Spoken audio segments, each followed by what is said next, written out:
रोहित जी ने बहुत ही vibrant presentation दिया है और खास करके यंग चार्टर्ड अकाउंटेंट्स और मिडिल एज के भी चार्टर्ड अकाउंटेंट्स के लिए एक नेटवर्किंग, अभी तक हम इनफॉर्मली नेटवर्किंग कर रहे थे, उसको फॉर्मल नेटवर्किंग में कन्वर्ट करने का जो डेलिब्रेशन दिया है, ये हम सब के लिए बहुत उपयोगी होगा। और मैं वेबिनार डायरेक्टर रोहित रुआटिया जी, CA Gautam Sharma ji, webinar convener CA अंकुर गुप्ता जी, सीए शिवशंकर गुप्ता जी, सीए अंशुल आगीवाल जी, सीए सुनील खांडल जी, सीए दीपक नंदवाना जी, सीए विष्णु अग्रवाल जी, व बालोतरा से जुड़े हुए मेरे बड़े भाई सीए अशोक बंसल जी, सीए पवन गोयल जी, व एडवोकेट तरुण शर्मा जी, और पूरा टेक्निकल अरेंजमेंट कर रहे सीए कमल जैन जी, जिनकी वजह से हम इतने सारे मेंबर एक प्लेटफॉर्म पर बिना किसी हर्डल के लर्निंग एक्सपीरियंस कर रहे हैं। आप सब लोगों ने वित्त सलाहकार समिति व वेरियस टैक्स कंसल्टेंट एसोसिएशन के माध्यम से जो ज्ञान की गंगा बहाई है, ये इसके जो ज्ञान की गंगा बहाते हुए हमें ई लर्निंग प्लेटफॉर्म उपलब्ध करवाया है, उसके लिए जितनी भी आपकी तारीफ की जाए उतनी कम है।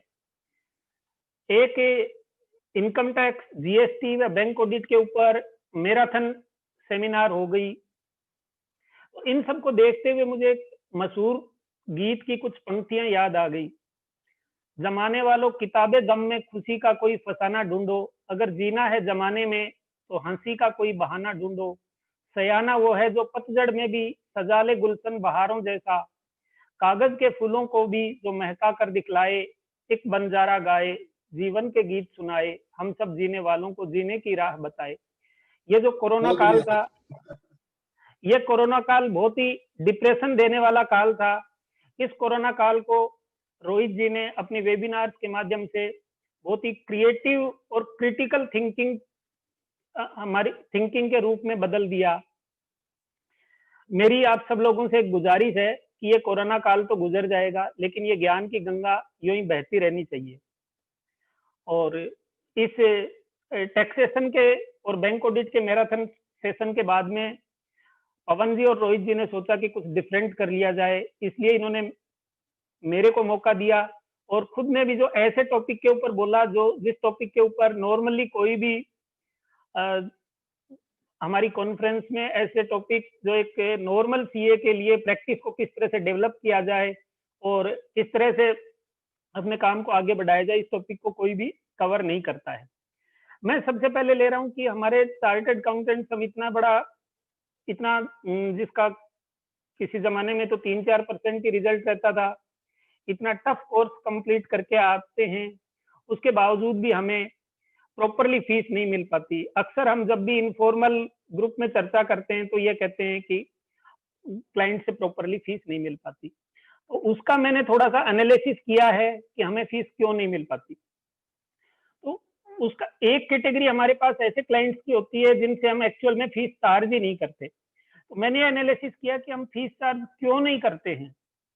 तो मेरे सामने समझ में ये आया कि एक बिजनेसमैन में और एक प्रोफेशनल में जो डिफरेंस होता है, बिजनेसमैन होता है वो जिस दिन बिजनेस स्टार्ट करता है उसका मेन मोटिव ही प्रॉफिट होता है, लेकिन हमें प्रोफेशनल को इस तरह से तैयार किया जाता है कि आपको तो सिर्फ सेवा करनी है, फीस अपने आप आएगी। और इस सेवा करने के इस सेवा करने की प्रक्रिया में और ज्ञान अर्जन करने की प्रक्रिया में हमें ये कहा जाता है कि एक प्रोफेशनल की कही हुई बात एक ऑथोरिटी मानी जाती है, जिसके ऊपर पूरा समाज और क्लाइंट आंख बंद करके विश्वास करता है। तो हम हमारी पूरी एनर्जी ज्ञान एक्वायर करने में और समाज की सेवा करने में लगा देते हैं और हम भूल जाते हैं कि हमें फीस भी चार्ज करनी होती है। फीस चार्ज क्यों नहीं करते, इसके लिए 4-5 कारण जो मेरे समझ में आए हैं वो ये हैं कि एक तो है, हम जब कोई क्लाइंट हमारे पास आता है तो देखते हैं कि ये बहुत बड़ा शहर का पैसे वाला है, या ये शहर में बहुत बड़ा स्टेटस रखता है पोस्ट के ऊपर, जैसे कोई आईएएस है या कोई बड़ा ऑफिसर है, स्टेट गवर्नमेंट में कोई ऑफिसर है। तो हम उससे मांगते हुए एक संकोच करते हैं कि हम फीस कैसे मांगे। दूसरा, हमारे मन में एक हल्का सा ये मोह रहता है कि हम इनसे फीस नहीं लेंगे तो हमें रेफरल मिल जाएंगे। एक हमें ये दिक्कत रहती है कि ये मेरा रिलेटिव है, इससे मैं कैसे फीस लूं, ये मेरा फ्रेंड है, इससे मैं कैसे फीस लूं। कुछ केसेस में समाज के चैरिटेबल ट्रस्ट वगैरह आ जाते हैं, तो हम सोचते हैं उनसे कैसे फीस लें। तो इन सब के बारे में ये हमारी 4-5 कैटेगरी बन जाती हैं जिनसे हम फीस चार्ज नहीं करते। तो इनके सबके सबसे फीस लेने के लिए एक एक के बारे में मैंने एनालिसिस किया है कि सबसे पहले मैं लेता हूँ रिश्तेदार और दोस्त से हम फीस चार्ज नहीं करते। इसका कारण ये है कि जो सर्विस सेक्टर है, इसको हमारे इंडिया में सर्विसेज को फ्री की ही मानी गई है। आज हम हमारा कोई भी रिलेटिव है, इवन हमारे मामा जी की दुकान पर जाते हैं और हम क्या उनसे 50 रुपए का एक मोबाइल का रिचार्ज करवा लेते हैं, तो क्या हम सोच सकते हैं कि हम उनको पेमेंट नहीं करें? हम ऐसा नहीं सोचते, हम उनको पेमेंट करते हैं, ऑफर करते हैं। बाई चांस हो सकता है यदा कदा कभी कोई मना करे तो हम ये कहते हैं कि कोई बात नहीं, ये 50 रुपए का रिचार्ज करवाया है, इसमें से जो आपका मार्जिन है 5%, 10%, 20%, वो आप छोड़ दें, कम से कम 40 रुपए तो ले लें। तो रिश्तेदारी के मामलों में हम जब गुड्स का पेमेंट करते हैं तो सर्विसेज का भी पेमेंट हमको लेना चाहिए। दूसरा, हम जो पावरफुल लोग होते हैं समाज में, जिनकी बहुत अच्छी हैसियत होती है, वो हमारे पास किसी काम से आते हैं तो हम उनसे पेमेंट मांगने में हेजिटेशन करते हैं। हमें ऐसा हेजिटेशन नहीं करना चाहिए। वो वाकई में ऐसे लोग होते हैं जो समाज के अंदर काफी ऊंचा स्टेटस रखते हैं, तो उनको फीस देने में और हमें फीस लेने में कोई संकोच नहीं करना चाहिए, क्योंकि अगर हम फीस नहीं लेंगे तो हम कैसे सर्विसेज दे पाएंगे। एक जो चैरिटेबल ट्रस्ट का मामला होता है, तो चैरिटेबल ट्रस्ट में अक्सर ऐसा देखा गया है कि 2-3 कैटेगरी हमको बनानी चाहिए। कुछ चैरिटेबल ट्रस्ट ऐसे होते हैं जिनको बहुत अच्छी ग्रांट इन एड आती है, फॉरेन से ग्रांट इन एड आती है, तो उससे हम फीस नहीं लें ऐसा हम सोच भी नहीं सकते। दूसरा, जो ट्रस्ट के ट्रस्टी होते हैं वो उसके होल टाइम कोऑर्डिनेटर वगैरह की पोस्ट रखते हैं, डायरेक्टर की पोस्ट रखते हैं और वो अपने लिए चार्जेस लेते हैं, तो उससे हम फीस चार्ज नहीं करें ऐसा हमें सोचना भी नहीं चाहिए। एक वो ट्रस्ट होते हैं जैसे गौशाला वगैरह, जो मुश्किल से चंदा चिट्ठा लेकर अपना काम चलाते हैं, उनका काम हम फ्री में करने की सोच सकते हैं। लेकिन अब हमने क्या है कि बहुत सारे ऐसे फ्री के क्लाइंट पाइल अप हुए रहते हैं, उनका क्या करें? तो उसके लिए मैंने मेरा ये सजेशन है कि हम इस कोरोना काल का फायदा उठाएं और एक लिस्ट बना लें कि हमारी कौन सी कैटेगरी ऐसी है जो क्लाइंट हमारे फ्री के हैं। सपोज हमारे पास एक 50 क्लाइंट की लिस्ट आती है जो फ्री वाले आ गए, जिनसे हम फीस चार्ज नहीं करते, तो हम ये तय कर लें कि इस 50 क्लाइंटों की लिस्ट को हमें अब की बार छोटा करना है। हो सकता है जिसमें से 5 क्लाइंट ट्रस्ट के हों, तो जिनमें से हम 2 क्लाइंट को इस कैटेगरी में निकाल सकते हैं कि जिनके डायरेक्टर्स पैसे ले रहे हैं और जिनकी अच्छी ग्रांट इन एड आ रही है, तो उनसे हम फीस चार्ज कर दें। हमारे रिलेटिव और फ्रेंड्स की कैटेगरी में से कुछ केसेस ऐसे हैं जिनको हम एलिमिनेट कर सकते हैं। तो सबसे पहला काम यह है कि हम जो हमारी एग्जिस्टिंग लिस्ट है फ्री के क्लाइंटों की, वो बनाएं, प्रिपेयर करें और उसको ग्रेजुअली छोटा करें। अब आगे से हमारे पास फ्री के क्लाइंट्स पाइल अप नहीं हो, उसके लिए हम क्या करें? उसके लिए हमें अपने लिए एक जैसे इंस्टीट्यूट का कोड ऑफ कंडक्ट है, वैसे ही हमें हमारे स्वयं के लिए एक नियम बनाना पड़ेगा कि हम पर्टिकुलर एक कैटेगरी के लोगों को ही फ्री में सर्विसेज देंगे। जैसे फॉर एग्जांपल हमने तय कर लिया कि कोई सीनियर सिटीजन, कोई वॉर विडो है, या कोई ऐसा ट्रस्ट है जैसे गौशाला जैसा ट्रस्ट है, इनको ही हम फ्री में सर्विसेज देंगे।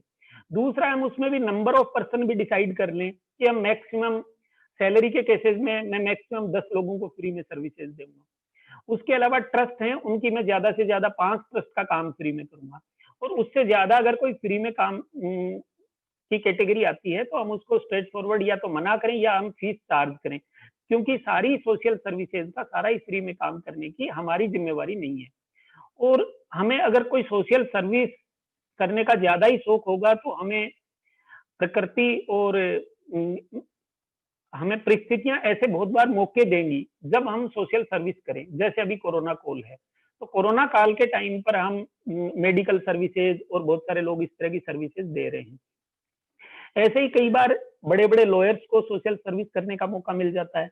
अभी एक पिछले साल बॉम्बे हाई कोर्ट का जजमेंट था रुपेश कांस्या, उसमें 8-9 साल की उम्र में एक लड़के का एक्सीडेंट हो गया, उसको करीब 40 साल बाद में एक बहुत बड़ी अमाउंट में 1 करोड़ से ज्यादा का कंपनसेशन मिला, जिसमें 1 करोड़ से बड़ा इंटरेस्ट कंपोनेंट शामिल था। तो वहां के बॉम्बे के सीनियर एडवोकेट हैं जहांगीर मिस्त्री, उनको बॉम्बे हाई कोर्ट ने कहा कि आप इनकी पैरवी करें मिस्त्री जी, तो उनको मौका मिल गया। अभी रिसेंटली गुजरात हाई कोर्ट का एक जजमेंट है नथालाल चौहान का, उसमें भी गुजरात हाई कोर्ट ने एक तुषार हेमानी जी सीनियर एडवोकेट हैं गुजरात हाई कोर्ट के, उनको कहा कि नथालाल चौहान के केस में इसकी पैरवी आपको करनी है, न्याय मित्र के रूप में अपॉइंट किया, तो उनको सोशल सर्विस के मौके मिल गए। तो इसलिए हमें हमारे जो एग्जिस्टिंग फ्री के क्लाइंटों की लिस्ट कम करनी है और भविष्य में फ्री के क्लाइंट ज्यादा पाइलअप नहीं हो, इस पे हमें वर्क करना है। दूसरी कैटेगरी हमारे पास जिन कामों से फीस नहीं मिल पाती हमको, वो कैटेगरी है कि जो क्लाइंट तो हमें फीस देते हैं, लेकिन उनके कुछ काम ऐसे हैं जिनसे हम फीस चार्ज नहीं करते। फॉर एग्जाम्पल मैं जल्दी जल्दी 5-7 कैटेगरी के काम बता रहा हूँ।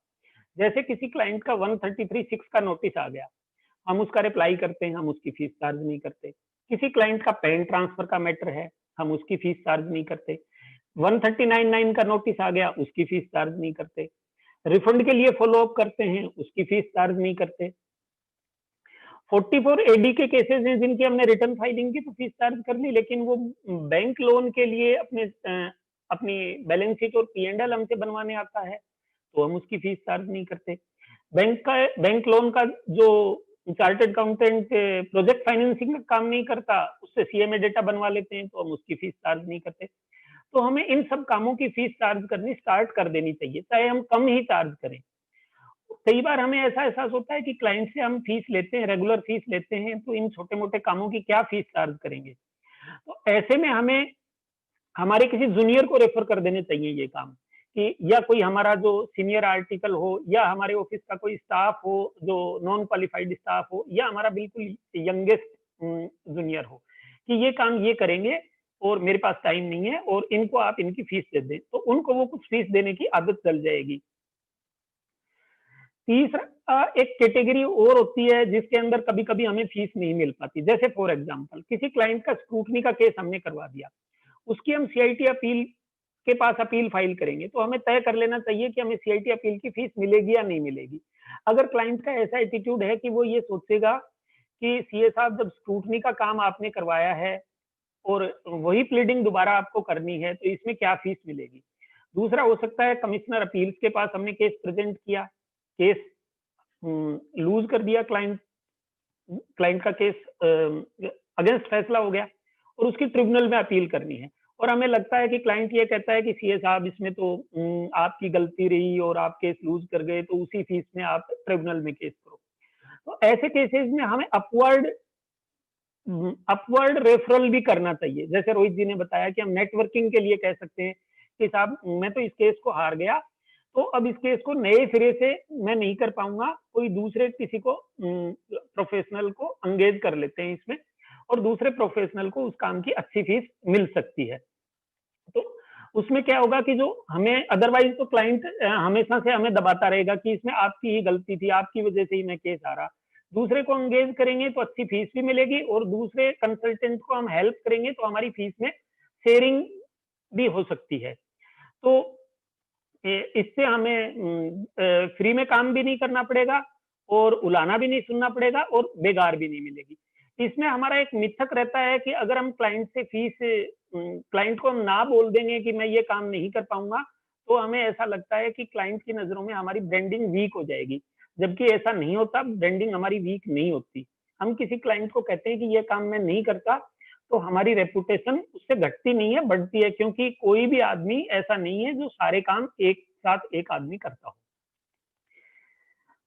तीसरा कारण ये होता है कि हम फीस कई बार डिसाइड ही नहीं कर पाते हैं। हमें पहले में तो हम मांग नहीं पाते, दूसरे केस में क्लाइंट से एक काम की फीस ले ली तो उसके अलाइड वर्क की फीस हम नहीं ले पाते।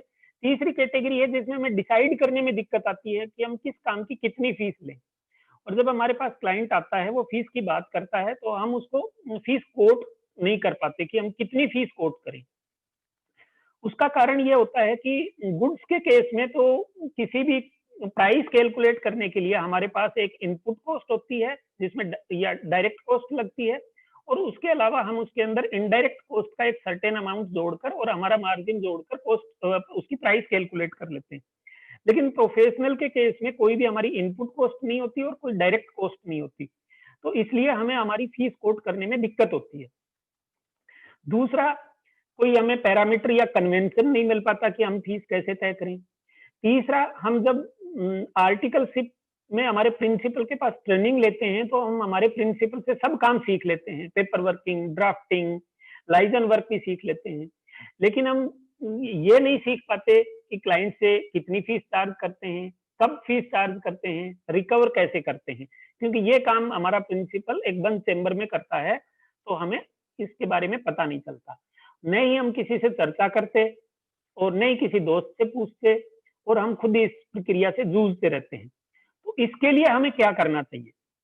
इसके लिए हमें सबसे पहला काम है कि कुछ काम ऐसे हैं जिनकी फीस हमें स्टैंडर्डाइज कर लेनी चाहिए, फिक्स कर लेनी चाहिए कि ये मिनिमम फीस इस काम की इतनी होगी, तो हम क्लाइंट को आते ही फीस कोट करते हैं। अब मिनिमम फीस हम कैसे तय करें, उसका भी कोई क्राइटेरिया नहीं है। उसके लिए एक तो हमारी इंस्टीट्यूट की गाइडलाइन है, जो आप कितनी काम में ले सकते हैं उसके बारे में तो मैं कोई टिप्पणी नहीं करूंगा, एक तो उस गाइडलाइन को काम में ले लें। दूसरा, आप अपने मित्रों से और अपने सीनियर से किन्हीं से बात कर सकते हैं जिन पर आप फेस करते हो। तीसरा, साथ में आप आपका अनुभव भी देखें कि आपको कितने टाइम का अनुभव है, आपको काम की कितनी जरूरत है, 1 साल का अनुभव है, 2 साल का अनुभव है, और आपकी रिस्क बियरिंग कैपेसिटी कितनी है। इन सब बातों को कैलकुलेट करते हुए और एक फीस का स्टैंडर्ड चार्ट बना लेना चाहिए और उस चार्ट को डिस्प्ले भी करें। मैं जल्दी जल्दी फॉर एग्जांपल कुछ कैटेगरी बता रहा हूँ आपको कि जिनकी फीस का एक मिनिमम फीस का एक हमें चार्ट तैयार करना चाहिए। जैसे सैलरी की आईटीआर फाइलिंग की फीस, लेडीज की फाइलिंग की फीस, 44 एडी की रिटर्न की फाइलिंग फीस, कैपिटल गेन की रिटर्न फाइलिंग की फीस। कैपिटल गेन के ऊपर मैं आपको थोड़ा सा डिटेल में डिस्कशन करूंगा कि जब मैंने स्लैब बनाए तो कैपिटल गेन की फीस के लिए एक स्लैब तय कर लिया, लेकिन बाद में मुझे पता चला, मुझे महसूस हुआ कि कैपिटल गेन की फीस का स्लैब बनाने की वजह से कई बार मुझे लॉसेज हो गए, क्योंकि हो सकता है एक क्लाइंट 10 लाख रुपए की प्रॉपर्टी सेल की है, एक के शेयर्स के बहुत सारे ट्रांजेक्शन है, एक ने 1 करोड़ की प्रॉपर्टी सेल की है, एक के 54B 54F के डिडक्शन है, तो उसके हिसाब से हम कैपिटल गेन की फीस के स्लैब में सब स्लैब्स बनाए। शेयर्स के केस में इतने होंगे, शेयर्स के केस में भी 3-4 स्लैब बनाए, और कैपिटल गेन में भी 5-6 स्लैब बनाए। जैसे अप टू 10 लाख का सेल कंसिडरेशन हो, 10 to 25 लाख के सेल कंसिडरेशन का एक स्लैब, 50 लाख टू 1 करोड़ का एक स्लैब, 1 करोड़ टू 2 करोड़ का। इसी तरह से कोई प्रॉपर्टी परचेज करता है तो वो टीडीएस काटता है, तो उसके लिए चालान जमा करवाना होता है, तो जिसकी हम फीस बहुत बार नहीं ले पाते या कितनी ले हम तय नहीं कर पाते, तो उस वो बहुत एक इम्पोर्टेंट काम होता है, उसकी फीस हमें पहले से स्टैंडर्डाइज करके तय रखनी चाहिए। ऐसे ही ऑडिट की फीस कितनी लें, टैक्स ऑडिट की या कंपनी ऑडिट की, तो उसके लिए हम टर्नओवर वाइज स्लैब बना सकते हैं कि इतने का टर्नओवर होगा तो हम इतनी फीस लेंगे। ट्रस्ट रजिस्ट्रेशन की फीस कितनी लेंगे, अभी जो रिन्यूअल का एक दौर चलेगा, बड़ा दौर चलने वाला है रिन्यूअल की, तो उसकी हम एक फीस तय कर सकते हैं कितनी लेंगे। ऐसे ही ट्रस्ट और सोसाइटीज और एजुकेशनल इंस्टीट्यूशन हैं, उनके हम स्लैब बना सकते हैं, उनकी ग्रोस रिसिप्ट और डोनेशन या उनमें ग्रांट इन एड आती है उनके हिसाब से। इसी तरह से जीएसटी की कंसल्टेंसी के जो जीएसटी का हम काम करते हैं तो उसका भी कंपोजिशन और टर्नओवर के हिसाब से अपने स्लैब्स बनाएं। इसी तरह से आरओसी का और कंपनी रजिस्ट्रेशन, एलएलपी का डॉक्यूमेंट ड्राफ्ट करना, इन सब का एक डिस्क्रिप्टिव फीस का चार्ट बना लें और उसको रेगुलर आपको रिव्यू करना पड़ेगा, क्योंकि जो ही जैसे मेरे साथ कैपिटल गेन वाली घटना हुई वैसे ही आपके साथ कोई घटना होगी, तो आप फ्यूचर के लिए अपने फीस चार्ट को रिव्यू कर लें। कभी कभार इसका नुकसान तो होगा, लेकिन आपको फ्यूचर में जो फीस कोट करने की एक समस्या है जिससे हम नियमित रूप से जूझते हैं, उस कोट करने की समस्या से छुटकारा मिल जाएगा। अब कई बार ऐसा होता है कि जो हमारी प्राइस लिस्ट में नहीं होती, क्लाइंट आकर ऐसी सर्विसेज के बारे में बात करता है, तो उस सर्विस के बारे में या तो हम उसी टाइम सोच समझकर कोई फीस कोट कर दें, अगर हम उसी टाइम पर कोट नहीं करने की स्थिति में, तो हम ज्यादा से ज्यादा 1 या 2 दिन में हमारे किसी मित्र से या सीनियर से कंसल्ट करके या खुद सोच विचार के जल्दी से जल्दी फीस कोट कर दें। क्योंकि अगर हमने जो ही फीस कोट करने में देरी की क्लाइंट को, तो हम उतनी फीस नहीं कोट कर पाएंगे और उतनी फीस नहीं ले पाएंगे। उसका कारण ये है कि ये मेरा अनुभव है कि क्लाइंट आपको फीस क्यों देता है। इस वजह से नहीं देता कि आप कितनी मेहनत करते हैं। क्लाइंट इस वजह से फीस देता है आपको क्योंकि क्लाइंट अब खुद की नजर में उस काम की कितनी ग्रेविटी महसूस करता है। क्लाइंट के लिए तो नोटिस है, चाहे वो 148 का नोटिस हो, चाहे वो 139(9) का नोटिस हो या 133(6) का नोटिस हो। तो जब क्लाइंट अपने पास आता है तो उस समय क्लाइंट उस नोटिस की या उस पर्टिकुलर काम की ग्रेविटी सबसे ज्यादा समझता है, जब भी वो आपके पास आएगा। तो आप उस दिन या उससे जितना जल्दी हो सके उतनी फीस कोट कर दोगे तो आपको फीस मिलने की प्रोबेबिलिटी उतनी ही ज्यादा होगी। और जितना टाइम निकाल दोगे तो उतनी ही आपकी वैल्यू क्लाइंट अंडर इवेल्युएट करनी चालू कर देगा। क्योंकि सबसे पहले आता है तो उस दिन आपकी सिर्फ वो खूबियां देखेगा और खुद की समस्या उसके दिमाग में है। धीरे धीरे ज्यो ज्यो हमसे उनके क्लाइंट के रिलेशन इनफॉर्मल रिलेशन बनेंगे तो हमारी कुछ कमियां नजर आने लग जाएंगी क्लाइंट को, चाहे वो कमियां हम में हो या ना हो। और हम पे वो दबाव बनाना शुरू कर देगा और हमको हमारी डिजायर्ड फीस नहीं मिल पाएगी। एक केस ऐसा होता है जिसमें हमारी कई बार फीस डूबती है। जैसे कोई नया क्लाइंट आता है और आके हमको कहता है, बहुत जोश में आता है कि सीए साहब आप एक कंपनी का रजिस्ट्रेशन करवा दें हमारे लिए, या एक पार्टनरशिप फर्म का रजिस्ट्रेशन करवा दें हमारे लिए, या एक हमारे लिए एक एमओयू ड्राफ्ट करना है। किसी ने किसी को साथ लेकर आता है, वो हो सकता है नया क्लाइंट भी हो सकता है और वो कोई हमारा एग्जिस्टिंग क्लाइंट भी हो सकता है। तो ऐसे में हमें उनका काम बिना एडवांस के काम नहीं करना चाहिए। क्योंकि कई बार ऐसा होता है कि हम उसके ऊपर 1,000 रुपया, 2,000 रुपया या कोई भी, मैं तो कह रहा हूँ 100 रुपया भी खर्च कर दिया आपने, और 3 दिन बाद में या 10 दिन बाद में आप उनको कॉल करते हो कि वो आप एक पार्टनरशिप डीड बनवाने के लिए बोल रहे थे, तो कहेगा कि वो तो मैंने आइडिया ही ड्रॉप कर दिया, वो जो आदमी आया था उनके साथ में अब वो एजेंसी मिलनी थी, वो एजेंसी मिलने का आइडिया पोस्टपोन्ड हो गया और उसको तो बाद में देखेंगे। तो इसलिए बिना एडवांस के कोई भी नया काम शुरू नहीं करें। इसके लिए स्ट्रॉन्ग डिटर्मिनेशन कर लें, नहीं तो फीस डूबने के पूरे पूरे चांसेस होते हैं। क्योंकि जो इस तरह के क्लाइंट आते हैं उनके बहुत सारे काम होते हैं जो बाद में मेटेरियलाइज नहीं हो पाते हैं। नेक्स्ट एक बड़ा इश्यू आता है हमारी फीस डिसाइड करने में, आउट ऑफ पॉकेट एक्सपेंसेस का। कई बार हम क्लाइंट के ऐसे काम या ऐसे प्रोजेक्ट हैंडल करते हैं जिनमें फीस के अलावा आउट ऑफ पॉकेट एक्सपेंसेस होते हैं। कुछ केसेस में तो आउट ऑफ पॉकेट एक्सपेंसेस का क्वांटम छोटा होता है। जैसे हम किसी की कंपनी का इनकॉर्पोरेशन करवाते हैं, आउट ऑफ पॉकेट एक्सपेंसेस जो मेमोरेंडम वगैरह के जो थर्ड पार्टीज को हमको पेमेंट करने पड़ते हैं, वो हो सकता है 2-3 हजार का आउट ऑफ पॉकेट एक्सपेंसेस होते हैं और उनको हम ऑलरेडी क्वांटिफाई भी करते हैं। जैसे ट्रस्ट का रजिस्ट्रेशन है, उसमें आउट ऑफ पॉकेट एक्सपेंसेस कितने होंगे आपको पता नहीं। स्क्रूटनी का केस है, उसमें आउट ऑफ पॉकेट एक्सपेंसेस कितने होंगे उसका आपको पता नहीं, और उनमें क्वांटम बहुत बड़ा भी हो सकता है। और उनमें क्या होता है कि जब हम आउट ऑफ पॉकेट एक्सपेंसेस उस टाइम डिसाइड होते हैं जब हम वो काम 80%, 90% तक काम कंप्लीट कर चुके होते हैं। और उस दिन जब हम क्लाइंट को आउट ऑफ पॉकेट एक्सपेंसेस का क्वांटम बताते हैं तो क्लाइंट कई बार मना कर देता है, हमारी स्थिति बड़ी ऑकवर्ड हो जाती है और हमारी स्थिति वो हो जाती है, न तो हम घर के बचे न घाट के बचे, अब हम न तो बैकआउट हो सकते और कुछ नहीं कर सकते। तो हमें फिर कॉम्प्रोमाइज करना पड़ता है क्लाइंट से। और कई बार तो ऐसा होता है कि जो out of pocket expenses actual में जितने हो रहे होते हैं उतने भी क्लाइंट से नहीं मिलते। हो सकता है कुछ परसेंटेज हमको हमारी जेब से देकर भी इज्जत बचानी पड़ती है। ये एक मोटी समस्या है। अब इसके लिए हम क्या करें, क्योंकि पहले से out of pocket expenses decide करना बहुत ही मुश्किल काम होता है, लेकिन करना पड़ेगा। अगर नहीं करेंगे तो हमारी बार बार ऐसी स्थिति होती रहेगी। अब क्लाइंट के केस में आउट ऑफ पॉकेट एक्सपेंसेस कैसे डिसाइड करें? उसको डिसाइड करने के 2 तरीके हो सकते हैं। एक तो यह कि हम क्लाइंट से ही पूछ सकते हैं कि इस काम में आउट ऑफ पॉकेट एक्सपेंसेस का आपका बजट क्या है, आप बता दें। और उनको सारी परिस्थिति बताएं कि भाई आउट ऑफ पॉकेट एक्सपेंसेस कितने होंगे वो मैं असरटेन नहीं कर पा रहा हूँ, तो आप बजट बता दें।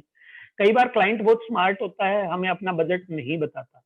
तो क्लाइंट अपना बजट नहीं बताता तो हमें हमारे एक्सपीरियंस के आधार पर एक आइडिया क्लाइंट को दे देना चाहिए कि इसके अंदर आउट ऑफ पॉकेट एक्सपेंसेस से 10,000 या 20,000 या 15,000 या 50,000 ये होने की संभावना है। तो क्लाइंट का हमें एटीट्यूड पता चल जाएगा कि क्लाइंट उसके लिए यस कर रहा है तो हम आगे प्रोसीड करें, यस नहीं कर रहा है तो आगे प्रोसीड नहीं करें। या हम क्लाइंट को ये कह सकते हैं कि आउट ऑफ पॉकेट एक्सपेंसेस अगर कोई खर्चा करना पड़ेगा तो वो आप तय करेंगे और मेरी ये फीस होगी। तो ऐसे में कई बार क्या होता है कि बाद में तय करते हैं तो कई बार किसी काम का आउटकम नेगेटिव आ जाता है तो हमारी फीस डूब जाती है। तो इसलिए ऐसे काम का आउटकम आने से पहले हमारी फीस हम रिकवर कर लें as far as possible. Otherwise तो नेगेटिव आउटकम आने के बाद में फीस की रिकवरी बहुत ही मुश्किल हो जाती है।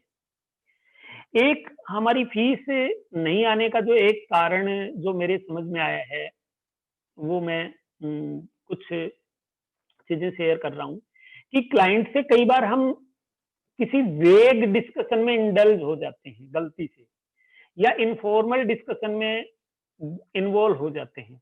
फॉर एग्जाम्पल, बहुत सारे क्लाइंट आकर हमें कहते हैं कि किसी भी लॉ के बारे में जिसमें हम स्पेशलिस्ट हैं, हमसे वो एडवाइस लेने के लिए आता है, लेकिन वो हमसे एडवाइस लेने की बजाय वो कहता है इंटरनेट पर मैंने ऐसा देखा था, या वो कहते हैं कि मैंने कहीं ऐसा सुना था, या वो किसी थर्ड सीए को कोट करके कहते हैं कि वो सीए ऐसे कह रहा था, या वो ये कहता है कि मेरा पुराना सीए ऐसे कह रहा था। तो अगर क्लाइंट कोई इस तरह का डायलॉग बोले तो उसको स्ट्रेट फॉरवर्ड वहीं पर हम स्टॉप कर दें कि आपके पास दूसरी जगह की जो इन्फॉर्मेशन है वो आप अपने पास रखें, आप मेरे पास आए हैं तो आप अपनी समस्या बताएं और मेरे से समाधान सुने, ऑल्टरनेटिव समाधान क्लाइंट से ना सुने। एक होता है कहीं भी हम सोशल गैदरिंग में होते हैं, वहीं पर क्लाइंट हमसे एडवाइस मांगना शुरू कर देते हैं किसी भी विषय पर, तो हमारी प्रोफेशनल डिग्निटी मेंटेन करने के लिए हमें वहां पर एडवाइस नहीं देनी चाहिए। पोलाइटली हम मना करें क्लाइंट को कि यहाँ हम सोशल गैदरिंग में हैं, एडवाइस लेनी है तो आप ऑफिस में आए और अपने पूरे पेपर्स के साथ आए, और ऑफिस में जब हम चेयर पर बैठेंगे तभी आपको प्रॉपरली एडवाइस दे पाएंगे, अदरवाइज प्रॉपरली एडवाइस नहीं दी जा सकती। क्योंकि वो एक डायलॉग है कि न्याय विक्रमादित्य के सिंहासन पर बैठकर ही आप में वो बुद्धि आती है। एक कई बार जो थोड़े एजुकेटेड या वेल अवेयर्ड क्लाइंट होते हैं वो हमसे अननेसेसरी के अनप्रोफेशनल डिस्कशन करते हैं जो उसके काम से कहीं भी संबंधित नहीं होते। फॉर एग्जाम्पल, मेरे पास एक यूनिवर्सिटी के प्रोफेसर आए, वो अपनी सैलरी की रिटर्न भरवाने के लिए आए, उनकी एग्रीकल्चर इनकम थी जो वो एचयूएफ में दिखा रहे थे। अब उनका मैंने काम किया, उनका काम करने के बाद में वो मेरे से एग्रीकल्चर इनकम पे डिस्कशन पर शुरू हो गए कि एग्रीकल्चर इनकम पर टैक्स लगता था नहीं लगता था। तो मैंने उनको स्ट्रेट फॉरवर्ड मना कर दिया कि प्रोफेसर साहब मैं प्रोफेसर नहीं हूँ, ये बात जो आपके लॉ कॉलेज में इनकम टैक्स के कोई प्रोफेसर हो उनसे समझना आप, या हमारे यहाँ कोचिंग क्लासेस लगती हैं वो बता देंगे पूरा कि एग्रीकल्चर इनकम की कॉन्स्टिट्यूशन में टैक्स लगने की क्या वैलिडिटी है क्या नहीं है, रेट पर्पज के लिए कैसे लगता है। थोड़ी देर बाद में मेरे को प्रोफेसर साहब बताते हैं कि मैं लॉ कर रहा हूँ और लॉ में जो मेरे इनकम टैक्स का पेपर है उस पेपर में मैंने ये पढ़ा। तो भाई इस बात के लिए हम हमारा टाइम खराब नहीं करें। क्लाइंट, कोई क्लाइंट आता है, जैसे एक ज्वेलरी वाला क्लाइंट आता है, ज्वेलरी वाले का टर्नओवर है साहब 1 करोड़ रुपए का, वो आते ही हमें रेड की बात पूछता है, मेरे सर्च हो सकती है क्या, सर्च हो जाए तो मुझे क्या प्रिकॉशन रखना। तो ऐसे डिस्कशन को हम अवॉइड करें। तीसरा, हम क्लाइंट को कई बार लॉ की बारीकियां बताने लग जाते हैं, टेक्निकल जूरिस्प्रूडेंस डिस्कशन करने लग जाते हैं, लीगल प्रेसिडेंट्स क्या हैं उनके बारे में डिस्कशन करने लग जाते हैं, तो हम उनको अवॉइड करें। क्लाइंट को हम लॉ के बारे में वही प्रावधान बताएं और उन्हीं प्रावधान की चर्चा करें जो क्लाइंट से संबंधित हों और क्लाइंट की कंप्लायंस से रिलेटेड हों। उसको सारे लॉ की जानकारी देना न हमारी ड्यूटी में है और न हमें देना चाहिए। इसके अलावा टेलीफोन पर एडवाइस एक मोटी समस्या है, तो नॉन क्लाइंट को तो टेलीफोन पर एडवाइस कतई नहीं दें, और कैपिटल गेन वाले को बिल्कुल भी टेलीफोन पर एडवाइस नहीं दें। अक्सर 10-15 दिन में एक किसी न किसी का फ़ोन आ जाता है और वो कहता है कि अपने सारे, क्योंकि कैपिटल गेन जो कोई प्रॉपर्टी बेचता है तो वो कई प्रॉपर्टी डीलर से, ब्रोकर से मिल चुका होता है और उसको कैपिटल गेन के बारे में बहुत सारा ज्ञान हो जाता है। वो कहता है अच्छा इसमें रेट क्या लगेगी, अच्छा मैं ऐसे दूसरा प्लॉट खरीद लूँ तो क्या हो, अच्छा मैंने उस सन में खरीदा था, मैंने इतने में खरीदा था। तो कैपिटल गेन वालों का बहुत ध्यान रखें, उनको तो स्ट्रिक्टली मना करें कि पूरे पेपर्स लेकर आएँ और तभी हम एडवाइस देंगे।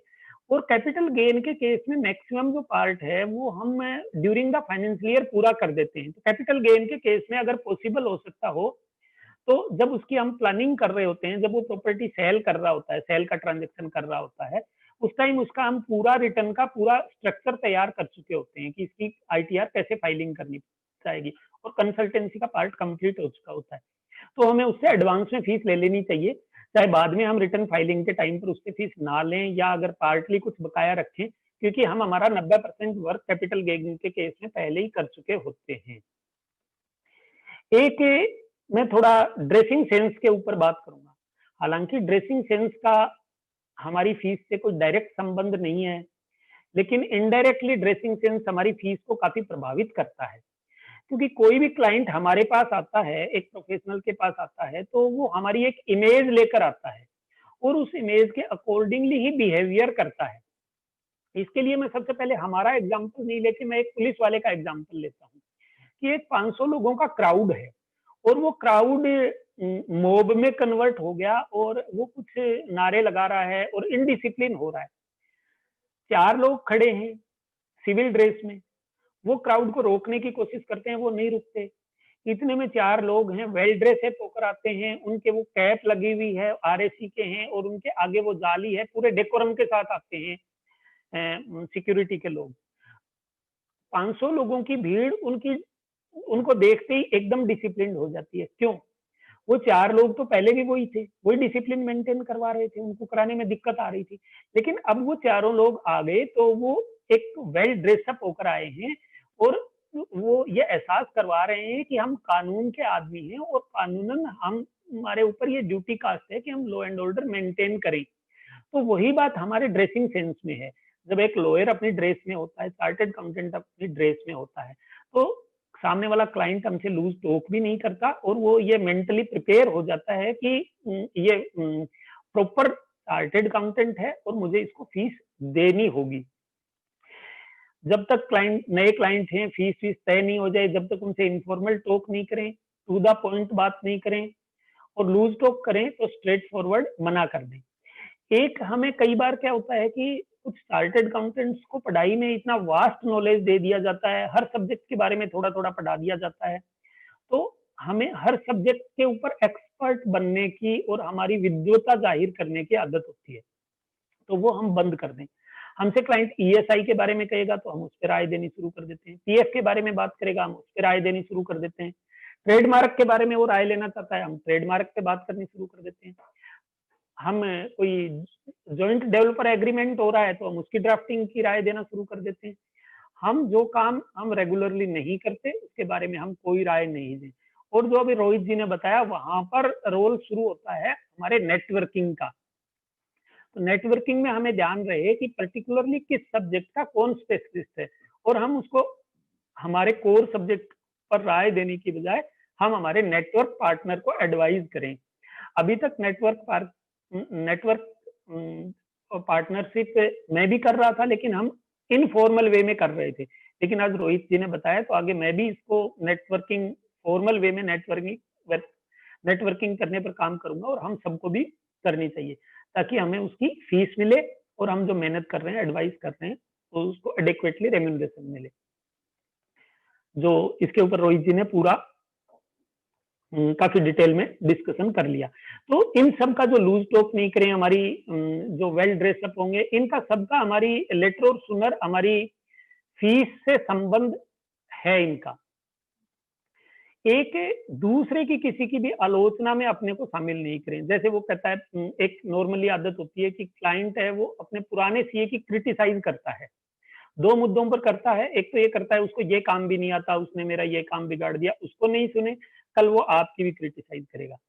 दूसरा, कई बार वो दूसरे क्लाइंट के लिए ये ऐसी टिप्पणी भी करते हैं दूसरे प्रोफेशनल के लिए कि वो तो काफी ज्यादा फीस चार्ज करते हैं, वो तो लूटते हैं, तो हम उसके लिए स्ट्रेट फॉरवर्ड मना कर देना चाहिए कि ऐसी बात मेरे सामने मत करो। कई बार हम जाने अनजाने में उसकी हाँ में हाँ मिला बैठते हैं, जो हमें कतई नहीं करनी चाहिए।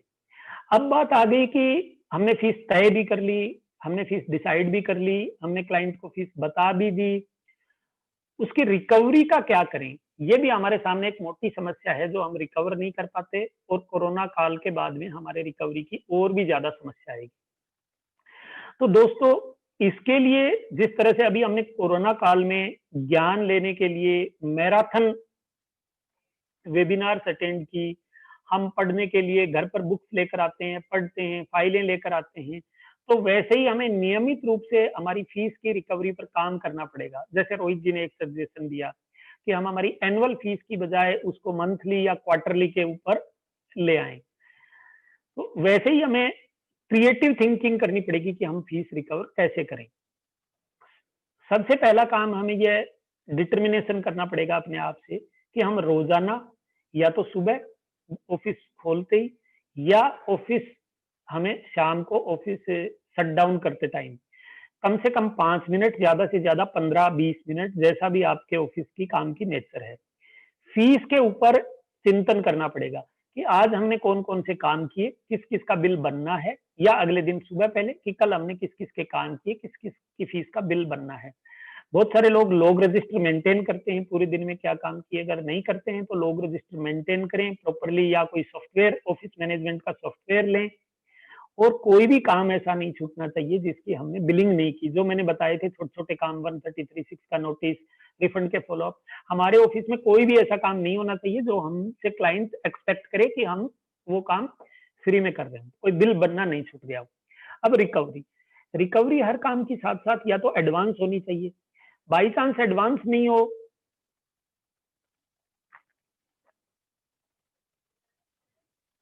तो काम करने के साथ साथ हो जानी चाहिए। अब साथ साथ कैसे हो? साथ साथ रिकवरी करने के लिए कुछ क्लाइंट ऐसे होते हैं जो सिंगल होते हैं, उनको किसी न किसी बहाने से ऑफिस में बुलाएं कि आपको सिग्नेचर करने हैं या आपको पावर ऑफ अटॉर्नी साइन करनी है, कोई भी बहाना करके उसको ऑफिस में बुलाएं और उस समय उसको ये कहें कि आपको फीस का चेक लेकर ऑफिस आना है। वीकली रिव्यू करें कि मेरे डेटर्स की क्या पोजीशन है, कि इस 5 दिन में मैंने जो काम किया है उनमें से किसके बिल बन गए, किसके बिल पहुंच गए, जो बिल नहीं पहुंचे हैं उनको बिल पहुंचे, रिमाइंडर दें और मोबाइल से मैसेजेस करें हम रेगुलर बेसिस पर। मैसेजेस देने का एक कल्चर डेवलप करें। अभी तक हम क्लाइंट को बहुत सारे चार्टेड अकाउंटेंट्स फोन कॉल से इन्फॉर्म कर रहे थे कि अभी टीडीएस जमा कराने का टाइम हो गया, टीडीएस की रिटर्न की ड्यू डेट आ गई, जो भी कैलेंडर था वो हम फोन कॉल से इन्फॉर्म करते थे। तो उस फोन कॉल को बहुत सारे चार्टेड अकाउंटेंट्स ने तो शिफ्ट कर लिया कि व्हाट्सएप ग्रुप बनाकर, व्हाट्सएप की ब्रॉडकास्टिंग लिस्ट बनाकर, एसएमएस भेजकर, सोशल मीडिया के थ्रू उनको मैसेजेस भेजें जो रिमाइंडर्स हैं, जो उनकी ड्यू डेट्स के, और उन्हीं के ही साथ में साइमल्टेनियसली फीस के रिमाइंडर के भी मैसेज भेजते रहें। जब हम फीस के ऊपर इतने स्ट्रिक्ट होंगे तो कई बार हमको क्लाइंट से ये सुनने में भी मिलेगा कि सीए साहब आप पहले वाले नहीं रहे, सीए साहब आप मनी माइंडेड हो गए। तो ऐसी कोई भी बात करें उनको हंसी मजाक में टाल दें और ये बात पोलाइटली एक्सेप्ट कर लें कि नहीं, फीस लेना बहुत जरूरी है ऑफिस के खर्चे चलाने के लिए और हमारी जीविकोपार्जन चलाने के लिए, और ये हमारा चैरिटेबल वर्क नहीं है। उनको ये क्लियरली पोलाइटली ये मैसेज उन तक पहुंच जाना चाहिए, निसंकोच, कोई हेजिटेशन नहीं होना चाहिए, क्योंकि इससे हमारी रेपुटेशन घटती नहीं है, बढ़ती है। और अगर किसी को कोई डाउट हो तो वो समाज में देख सकता है कि हम लॉयर्स की किन की बात करते हैं। आज हम अरुण जेटली जी की बात करते थे, राम जेठमलानी जी की बात करते थे, आज हम अरविंद दातार जी की बात करते हैं, हरीश साल्वे जी की बात करते हैं। सोसाइटी या तो उन लोगों की बात करती है जो प्रीमियम फीस चार्ज करते हैं, या उन लोगों की बात करती है जो फ्री में नॉर्मल आदमी का काम करते हैं, उनकी कोई चर्चा नहीं करता, या कोई बड़ा चैरिटेबल वर्क करते हैं उनकी चर्चा करते हैं। जैसे हम रंका जी की बात करते हैं कि रंका जी बहुत चैरिटेबल ट्रस्ट में इन्वॉल्व रहते थे। तो इन सब बातों का हम ध्यान रखेंगे तो क्लाइंट से हमें फीस कोट करने में, रिकवर करने में ज्यादा सुविधा रहेगी। एक हमारे चार्टेड अकाउंटेंट्स के साथ में एक प्रॉब्लम और है कि हम क्लाइंट के साथ इतनी सहानुभूति जताने लग जाते हैं, क्लाइंट के शू में हमारा फूट रख लेते हैं और क्लाइंट के दर्द को हमारा दर्द मान लेते हैं और हम फीस वसूल नहीं कर पाते। जैसे फॉर एग्जाम्पल, क्लाइंट का केस स्क्रूटनी में आ गया और क्लाइंट के बिजनेस में लॉसेज हो रहे हैं, तो हम कहेंगे ये तो पहले ही तकलीफ में था, अब स्क्रूटनी में आ गया, इसके साथ तो और तकलीफ हो गई, तो हम स्क्रूटनी की उससे प्रॉपरली फीस नहीं लेते हैं। कई बार किसी क्लाइंट का केस स्क्रूटनी में हो गया और उसके बावजूद उसके 148 का नोटिस आ गया, हम कहते हैं क्लाइंट तो बेचारा पहले से ही 143(3) की अग्नि परीक्षा पास करके आया है और दोबारा फिर 148 का नोटिस आ गया, दोबारा फिर वही सारा प्रोसेस अपनाना पड़ेगा। कई बार क्लाइंट के गलत नोटिसेज आ जाते हैं, जो क्लाइंट ने गलत टैक्सेज लग जाते हैं, और ऑडिट और कंप्लायंस वर्क को भी हम सोचते हैं कि ये क्लाइंट के ऊपर अननेसेसरी बर्डन है, क्लाइंट को बहुत सिंपल काम होना चाहिए। ये जीएसटी में क्लाइंट को बहुत ज्यादा रिटर्न्स भरवाई जा रही हैं, बहुत ज्यादा कंप्लायंस हो रही हैं। जैसे हम बिल्डर्स के केस में कहते हैं कि वहां जीएसटी नहीं लगना चाहिए, ये जीएसटी लग गया। तो ठीक है, हम भी सामाजिक प्राणी हैं, हमें क्लाइंट के साथ सहानुभूति होनी चाहिए, लेकिन उस सहानुभूति का हमारी फीस के साथ में कोई संबंध नहीं होना चाहिए। इसमें दोस्तों मैं आपको एक दो एग्जांपल देता हूँ कि किसी का रोड पे एक्सीडेंट हो जाता है और डॉक्टर उसका ट्रीटमेंट कर रहा होता है, तो डॉक्टर उसके प्रति सहानुभूति भी रखता है एक्सीडेंट हुए पीड़ित के साथ में, लेकिन वो ये नहीं कहता कि रोजाना उस दर्द को अपने साथ नहीं लेके आता कि ऐसे एक्सीडेंट हो गया, वो बहुत तकलीफ में है। वो पूरी ऑनेस्टी के साथ उसका इलाज करता है और अपनी फीस लेता है। तो वैसे ही हमें क्लाइंट के साथ हमें हमारी पूरी सहानुभूति है, लेकिन हमें फीस इसलिए मिलती है क्योंकि हम क्लाइंट का काम कर रहे हैं। क्लाइंट निर्दोष है या दोषी है, क्लाइंट की कोई गलती है या गलती नहीं है, इसका फीस से कोई संबंध नहीं होना चाहिए। इसी तरह से किसी व्यक्ति के ऊपर कोई झूठा मुकदमा दर्ज हो जाता है और कोई लॉयर उसका केस प्लीड करता है, तो लॉयर तो अपनी फीस लेगा। क्लाइंट के साथ ज्यादती हुई है, इसके लिए वो लॉयर रिस्पॉन्सिबल नहीं है। लॉयर की रोजी रोटी, लॉयर के घर का खर्चा उसकी प्लीडिंग करने से चलता है, तो वो अपनी फीस लेगा। तो सहानुभूति अपनी जगह है और फीस लेना अपनी जगह है। हाँ, वो अलग हमारी जो एक चैरिटेबल कैटेगरी है कि हम कुछ कामों की फीस नहीं लेंगे। अगर कोई बाई चांस वैसा क्लाइंट है, कोई विडो है, कोई वार विडो है, कोई सीनियर सिटीजन है जिसके लिए हम तय कर लें कि इससे हमें फीस नहीं लेनी, तो अलग बात है। बाकी हमें क्लाइंट तकलीफ में है और क्लाइंट के ऊपर बर्डन है, इस वजह से हम फीस नहीं लें, ऐसा हमें नहीं सोचना चाहिए। कई बार एक सजेशन आता है कि हम लोगों को एसोसिएशन बना लेनी चाहिए, हम लोगों को यूनियन बना लेनी चाहिए। दोस्तों, एसोसिएशन और यूनियन के बारे में मेरा ऐसा सोचना है कि एक कोई अर्थशास्त्री का कोटेशन है कि जहां 6 अर्थशास्त्री बैठते हैं वहां 7 ओपिनियन आती है।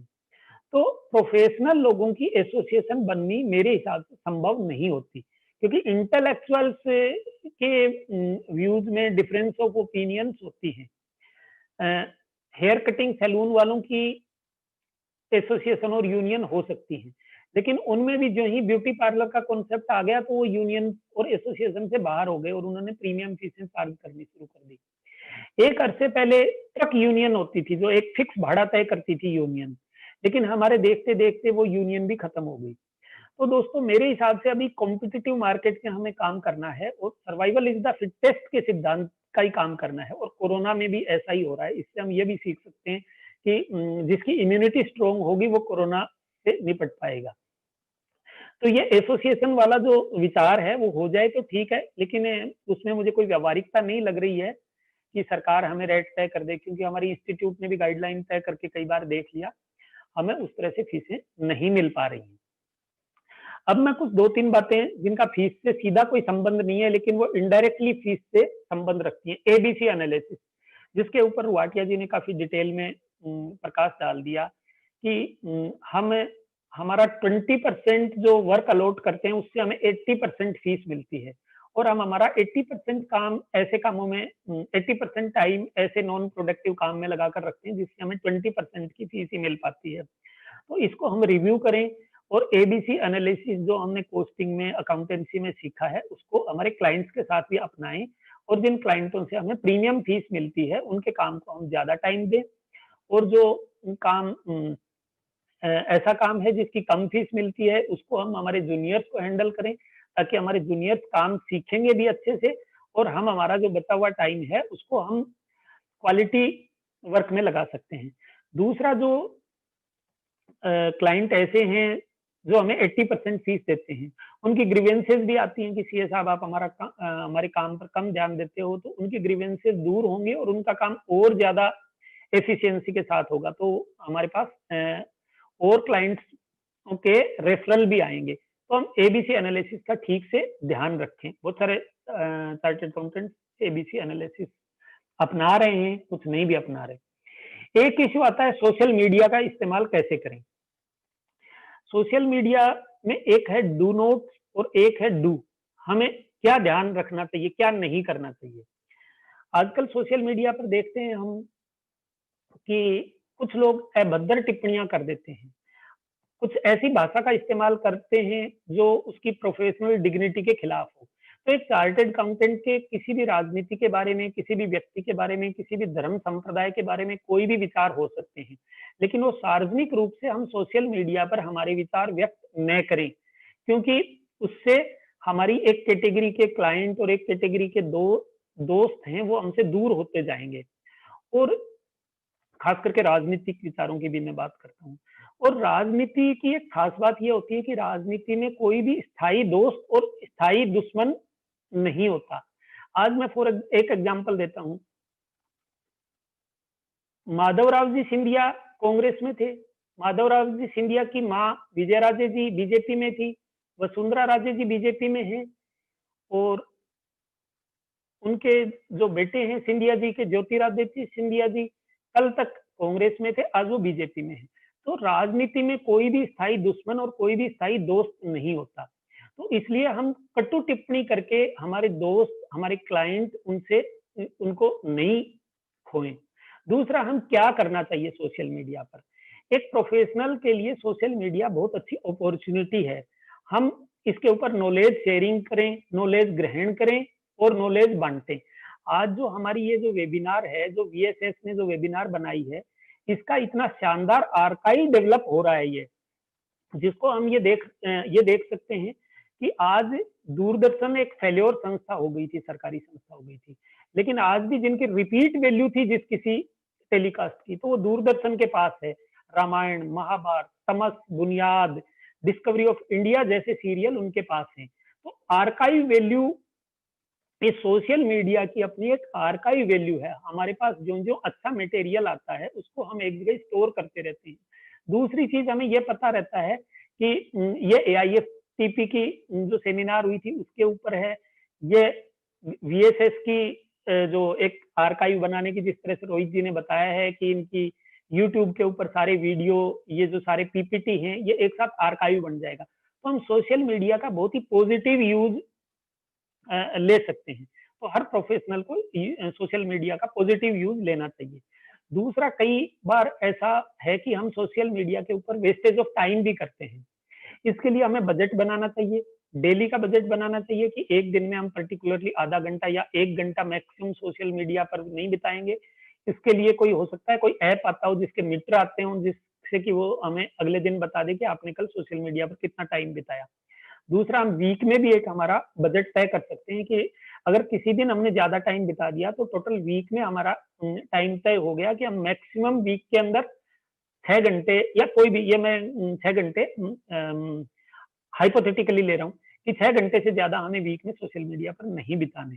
तो इससे हम हमारे परिवार के लिए भी ज्यादा टाइम दे पाएंगे और सोशल मीडिया का बहुत ही क्रिएटिव एंड कंस्ट्रक्टिव यूज कर पाएंगे।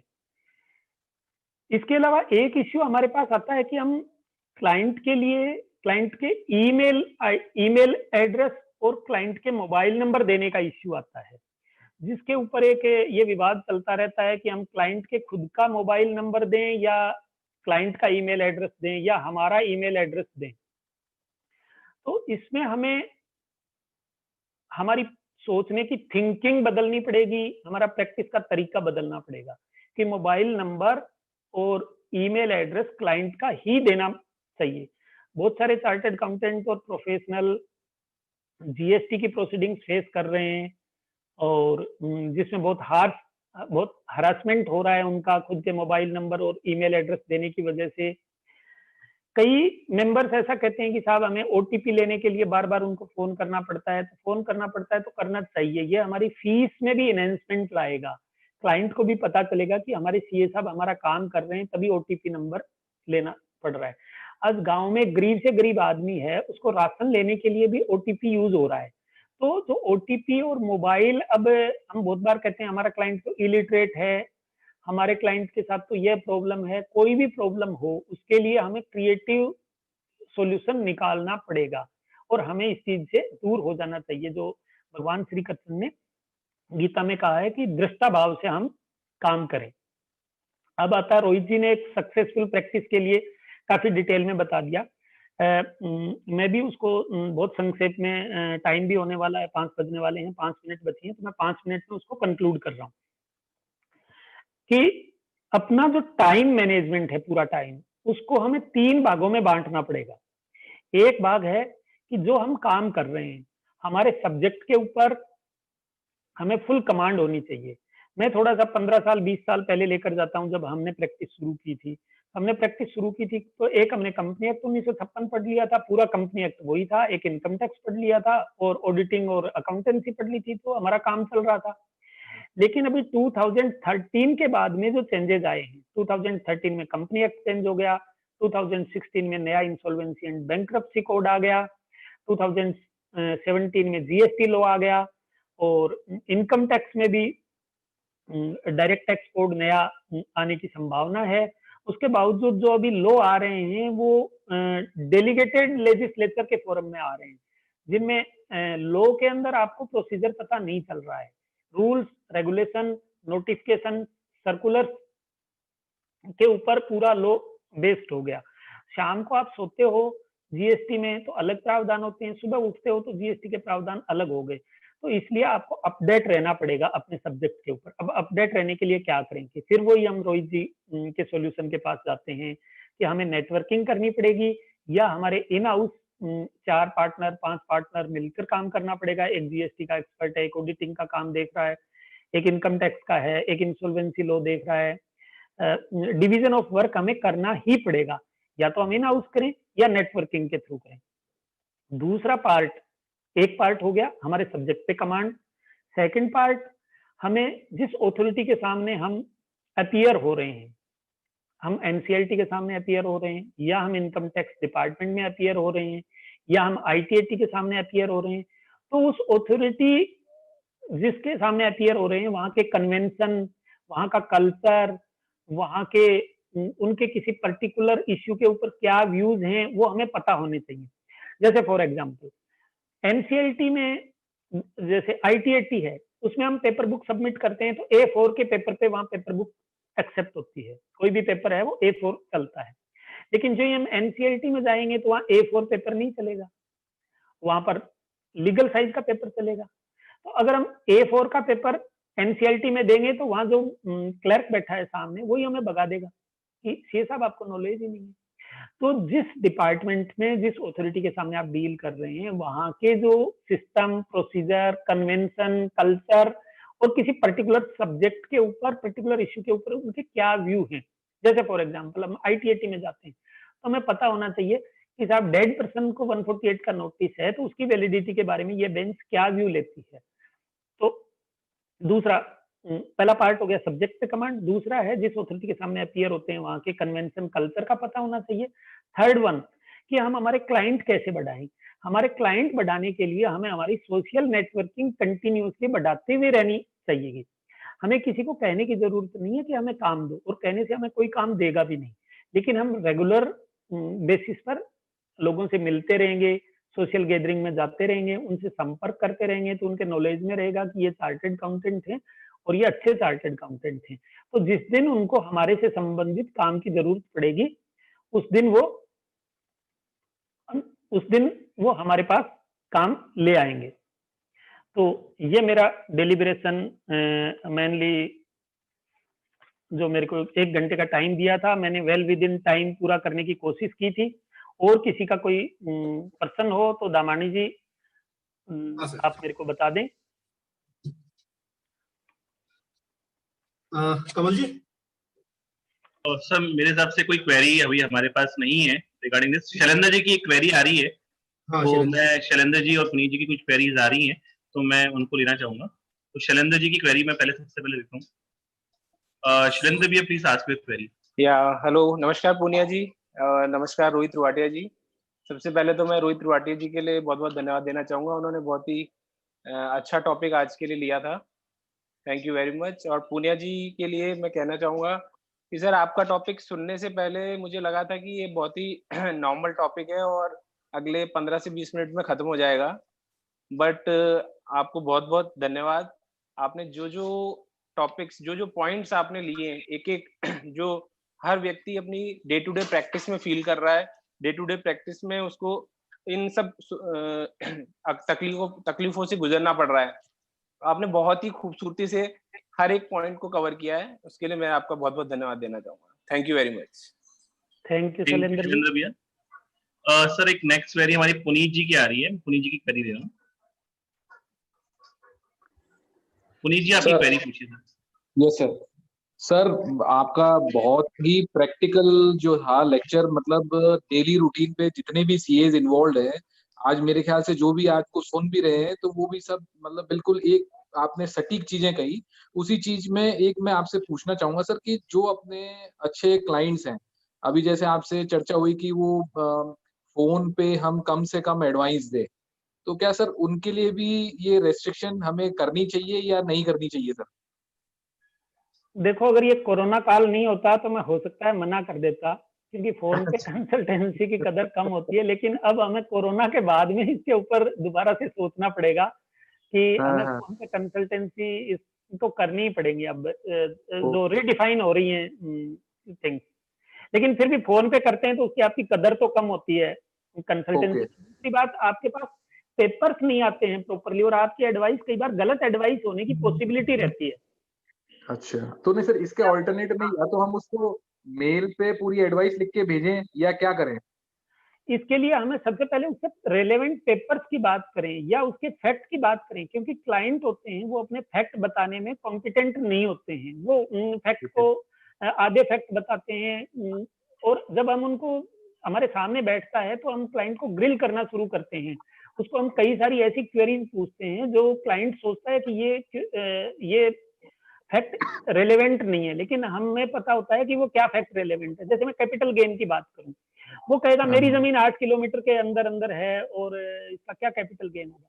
हम उससे सबसे पहले पूछते हैं, भैया पहले तो शहर का नाम बता, तू कौन से शहर की बात कर रहा है, तेरी जमीन कौन से शहर में है। फिर हम पूछते हैं उससे उसकी पॉपुलेशन क्या है नगर पालिका की। हम ऐसे शुरू करते हैं, खास करके कैपिटल गेन की क्योरी सबसे ज्यादा हैंडल करता हूँ मैं फोन पे। तो जो ही उससे क्योरी पूछते हैं तो वो कहता है मुझे तो पता नहीं पॉपुलेशन क्या है, और इस तरह की बात करता है। तो जो मटेरियल होता है एडवाइस के लिए वो प्रॉपरली नहीं आ पाता है।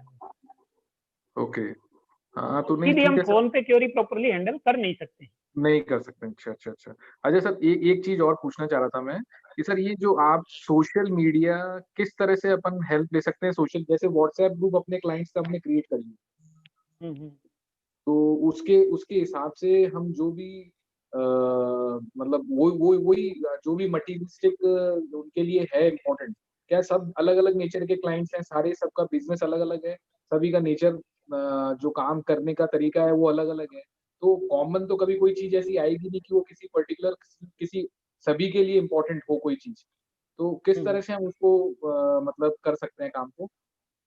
पुनीत जी, आपका बहुत ही अच्छा क्वेश्चन है। इसके लिए हमें कैजुअल अप्रोच से इसको सीरियसली लेना पड़ेगा, और सीरियसली लेने के लिए हमें हमारे क्लाइंट्स के 5-7 मीडिया लिस्ट बनानी पड़ेंगी। जैसे टीडीएस का मैटर है, वो हमारा मोर और लेस हर क्लाइंट से रिलेटेड है। जीएसटी का मैटर है, वो हमारा कुछ क्लाइंट से रिलेटेड है। इनकम टैक्स की रिटर्न फाइलिंग की डेट है, वो हमारी हर क्लाइंट से रिलेटेड है। तो इस तरह से हमको मल्टीपल टाइप की आपकी मीडिया लिस्ट बनानी पड़ेगी, ग्रुप नहीं, ग्रुप में तो 2 वे कम्युनिकेशन होता है। आपको मोदी जी की तरह से मन की बात 1 वे कम्युनिकेशन ही रखना है। 2 वे कम्युनिकेशन होते ही तो ग्रुप के अंदर अलग तरह का माहौल बन जाता है। तो मीडिया लिस्टें बनानी पड़ेंगी जिनके अंदर आप रेगुलर उनको अलर्ट करते जाओगे। तो जो एक प्रॉब्लम आ रही है ना कि क्लाइंट हमारे ऊपर, क्योंकि पर डे की पेनल्टीज का जमाना आ गया, तो क्लाइंट कहता है कि ये सीए की रिस्पॉन्सिबिलिटी है, आपने हमें बताया नहीं। तो हम उनको टाइम टू टाइम देते रहें। दूसरी बात, अगर किसी क्लाइंट को एक्सेस इन्फॉर्मेशन भी चली गई तो इससे क्या फर्क पड़ता है पुनीत जी? एटलीस्ट उसके जरूरत की है। सपोज आप कोई इन्फॉर्मेशन है जो 10 क्लाइंट से रिलेटेड है और गलती से आपने 20 क्लाइंट को भेज दी, तो क्या फर्क पड़ गया इससे? अगर कोई क्लाइंट आपको मना करता है कि मेरे को इरेलीवेंट इन्फॉर्मेशन मत भेजा करो, तो उसको आप ब्लॉक कर दो, अदरवाइज आप भेजते ठीक रहे। है सर। हाँ, नहीं चलो, थैंक यू पुनीत जी। ठीक है sir. Sir thank you very much sir. Sir next query हम आरपी विजय साहब की ले रहे हैं। RP Vijay ji please ask your query. Punia ji, हाँ भाई साहब। मैं तो सिर्फ वैल्यू एडिशन की बात कर रहा हूँ, क्योंकि हाँ जो जरूर चीज भाई आपने साहब। बताई, मेरा हाँ एक्सपीरियंस जो बोलता है उसके हिसाब से मैं बात कर रहा हूँ। हाँ हाँ भाई साहब। आई मीन टू से कि आज की तारीख में जिस तरीके से अपन जो काम कर रहे हैं प्रोफेशनल, वो इमोशंस हाँ के साथ कर रहे हैं। तो हाँ सबसे हाँ पहले तो हमारे को हमारी इमोशंस खत्म करनी पड़ेगी। आज हाँ जो भाई भी हम साहब। काम कर रहे हैं, अपन ये मान रहे हैं कि जो क्लाइंट आता है, क्लाइंट को बिल्कुल ट्रीट करो, अच्छी तरीके से ट्रीट करो। बट अपन हाँ। क्या करते हैं कि उसको अच्छी तरीके से चाय पिलाते हैं, बैठाते हैं, उसकी आवभगत करते हैं। बट जब उससे पीस लेने की बात होती है तो अपन थोड़ा सा संकोच कर लेते हैं। हाँ आपने भी हाँ ये बात बताई। बट हाँ मैं तो, मेरे यहाँ सिस्टम क्या कर रखा था, अभी तो कर मैंने उसको हटा रखा है। मेरे यहाँ जो ऑफिस के अंदर एंटर होता है, वहां मैंने चार्जेस का मेरा रेट लगा रखा था, पूरा एक चार्ट लगा रखा था। और मेरे पीछे जहां मैं बैठता हूँ मेन, वहां पर भी मैंने मेरा रेट चार्ज लगा रखा था। उससे मेरे को कम से कम इनिशियली स्टेज पे ये बुस्टअप हुआ कि कम से कम मेरी 1/3 फीस बढ़ी, कम से कम। जो आदमी सोचता भी नहीं था भी पैसे में दूं या नहीं दूं, वो उसका फटाफट जेब में हाथ जाता है, कहते साहब कितने पैसे दूं। एक तो ये चेंजेज है। दूसरी चीज एक मैंने ये किया गया है कि आपने जो बताया कि आज की तारीख में अपन जब एक वीक मतलब एक दिन बाद में या सेम डे अपन जो काम किया उसका अपन बिल बनाए। बट मेरे यहाँ तो प्रोसीजर मैंने ये कर रखा है साहब कि अगर जिस समय काम हो गया ना, तुरंत होते ही जो बिल बनेगा और बिल बन करके साइन होकर के तुरंत अपलोड, जिस तरीके से पेपर अपलोड हो रहा है उस तरीके से मेरा बिल भी अपलोड हो रहा है। उससे क्या होता है कि ये एक दिमाग में नहीं रहती है। दूसरी चीज, आज की तारीख में आदमी कोई भी आएगा तो मेरे यहाँ तो एक सिस्टम बना रखा है कि भैया पहले फीस की बात होती है, उसके बाद में कोई दूसरी बात होती है। कोई नया क्लाइंट आएगा, एग्जिस्टिंग क्लाइंट है, ठीक है, उससे एडवांस नहीं लेते, बट उससे फीस की बात जरूर करेंगे। और हर साल हम लोगों ने क्या कर रखा है कि हर साल हम एक एमओयू बनाते हैं पार्टी के साथ, एग्रीमेंट बनाते हैं कि भाई ये काम होगा, इस काम का हमारे ये चार्जेज होंगे, इसके अलावा और भी कोई एडिशनल काम होगा उसकी अपन डिस्कस करके अपन फीस बनाएंगे, मतलब 20 तय करेंगे। वो तरीका हमने कर रखा है। तो उससे क्या होता है कि कम से कम ये फीस वाला जो मैटर है ना, मेजर जो अपना होता है, अपन लोग उनको दोस्त मान लेते हैं और कभी अपन को दरकार पड़े, उससे कुछ हेल्प की दरकार पड़े तो वो कभी हेल्प नहीं करेगा। बट अपन क्या उनको अपना मान करके, ये अपन सबसे बड़ी गलती करते हैं और इसको अपन को अवॉइड करना चाहिए। हाँ, उसके क्लाइंट के एक्चुअली जो पैसा दे रहा है उसके लिए हमको काम करना पड़ेगा, वो हम उसके लिए सारा काम हमको करना पड़ेगा, उसकी जो तकलीफें हैं उनको हमको दूर करनी पड़ेगी, but not at the cost of the professional fees. Professional fees तो हमको चार्ज करनी ही चाहिए। और जो 2 चीजें मैंने बताई कि अगर आप इंस्टेंट अगर बिल देते हैं तो ज्यादा बेटर रहता है। दूसरी चीज, आप कभी भी किसी क्लाइंट का कोई काम करते हो, अगर ऑडिट भी करते हैं, कई बार ऐसा होता है कि अपन उनके अकाउंटेंट आकर के ऑडिट करवा जाते हैं, अपन उनके साथ डिस्कस नहीं कर पाते हैं। अगर ये चीजें अगर हम डिस्कस कर लेते हैं तो उसको ये एहसास होता है कि हमारे सीए साहब ने हमारा वर्क किस तरीके से किया है, किस तरीके से उन्होंने अच्छे तरीके से इसको देखा है। जब अपन लेजर स्क्रूटनी करके उसमें से जो ऐसी चीजें होती है जब उनके दिमाग में लेके आते हैं तो उनके दिमाग में बैठ जाती है कि यस यार, इन लोगों ने काम किया है। तो उनके दिमाग में जब अपन फीस का बिल देते हैं ना, तो वो जो भूत होता है कि एक बहुत बड़ा भूत होता है, वो उतर जाता है कि नहीं इन्होंने अच्छा काम किया है तो इनके पैसे नहीं रुकने। हो सकता है कि नहीं तो वो कहे कि साहब इसमें बहुत ज्यादा लगा दिया आपने, बट आपने उस बिल को एक तो साथ बना दिया और एक उनको बता दिया कि भैया जिस दिन आप ऑडिट अगर साइन करवाने आ रहे हैं उस दिन आप अगर फीस का चेक ले आते हैं। क्योंकि आज की तारीख में, पहले तो क्या था अपना एक्चुअली केस बेसिस पे होता था, जब अपन बिलिंग करते थे तब वो एक्चुअली जब रिसीट होती थी तो रिसीट बेसिस पे अपना टैक्स लगता था। बट नाउ इट इज क्योंकि जीएसटी का टाइम आ गया, अगर आप 1 महीने के अंदर अंदर तो आपको बिल रेज करना पड़ेगा, अगर बिल रेज नहीं करेंगे तो आपकी जेब से भरो। तो अल्टीमेटली आपको ये करना चाहिए कि तुरंत ही उसका बिल चार्ज करना चाहिए और इंस्टेंटली, तो वो थोड़ा ठीक रहेगा। बस मेरा यही था, बाकी आपने बहुत अच्छी तरीके से पूरा जैसे कि बहुत ही अच्छे तरीके से आप, नो डाउट लगता है ऐसा है कि यार क्या फीस के बारे में बात करेंगे, बट ये मेरे को भी बहुत अच्छा लगता है कि मैं तो हमेशा एक्चुअली कहता हूँ कि लोग सारे काम कर लेते हैं बट अपनी फीस में कमजोर होते हैं। ये मैंने हमारे एआर साहब है, मेरे बॉस है, उनसे मैंने सीखा है। और रियली फीस को अगर आप नहीं देखेंगे तो आप चाहे कितना ही काम कर लो, आप पॉपुलर हो सकते हैं बट आपकी ब्रेड एंड बटर तो आपकी प्रोफेशनल फीस ही, उस पर ध्यान आपने दिलवाया, बहुत ही अच्छा काम किया। मैं आपको इसके लिए बहुत बहुत धन्यवाद देता हूँ। और जो रोहित रुवाटिया हमारे कमल जैन साहब ये लगे हुए हैं, नो डाउट ये वित्त सलाहकार समिति ने नो डाउट एक्स्ट्रा ऑर्डिनरी काम किया है। मैं तो कम से कम 3 या 4 इसमें जुड़ा हूँ, बट बहुत अच्छा लगा मुझे। मैं कंटिन्यू तो नहीं कर पाया बट 3 या 4 में जुड़ा हूँ, बहुत ही अच्छा लगा। मेरी शुभकामनाएं आपको, और इसको कंटिन्यू रखें, कोविड तक ही इसको सीमित नहीं रखें। बहुत अच्छा है, thank you very much. Thank you RP Vijay sir. Sir हमारे पास time is constant with us, so we have 3 more queries. Chetan ji please ask your query. जी सर, मुझे 2 चीजें शेयर बात करनी है आपसे, 2 क्वेश्चन करना है। एक आपने बताया क्लाइंट बढ़ाने के लिए हमको नेटवर्किंग बढ़ाना चाहिए। अब नेटवर्किंग बढ़ाने के लिए कुछ सोशल काम करने पड़ेंगे, लेकिन इसका नेगेटिव एस्पेक्ट क्या रहता है कई बार कि लोग ये बोलते हैं ये पूरा दिन तो समाज सेवा करते रहते हैं, इसके बाद समय कहाँ है काम करने का। तो एक इसके ऊपर आप थोड़ा रोशनी डालेंगे कि ज्यादा नेटवर्किंग जुड़ने से भी कई बार नुकसान होता है। और दूसरा मेरा ये था कि जो आपने बोला ना एसोसिएशन नहीं बनाना चाहिए, तो मुझे लगता है जैसे एक एक्सपीरियंस ये रहा कि अपनी बहुत पहले फीस 3.5, मैं रायपुर से हूँ सर, 3.5-4 हजार फीस रहा करती थी। हमने एसोसिएशन बनाया 7.5, अब 15,000 कर दिया। मिनिमम 15,000 ऑडिट का लगना ही है। तो कई बार एसोसिएशन अगर फीस के मामले में कर दिया जाए तो बेनिफिशियल रहता है। आपका मैं विचार चाहूंगा दोनों चीजों में। सर मैं एसोसिएशन के खिलाफ नहीं हूं, लेकिन मेरे को अब आज के दिन वो बनना प्रैक्टिकली पॉसिबल नहीं लग रहा है एसोसिएशन पे। तो मैं ये कह रहा हूँ अगर बनती है तो देन वेल एंड गुड, लेकिन मुझे इसकी प्रैक्टिकली पॉसिबिलिटी कम लग रही है। और दूसरा क्वेश्चन जो आपका था कि वो, तो मैंने आपको ये कहा कि हमारा टाइम है उसको हमें 3 स्लॉट में बांटना चाहिए।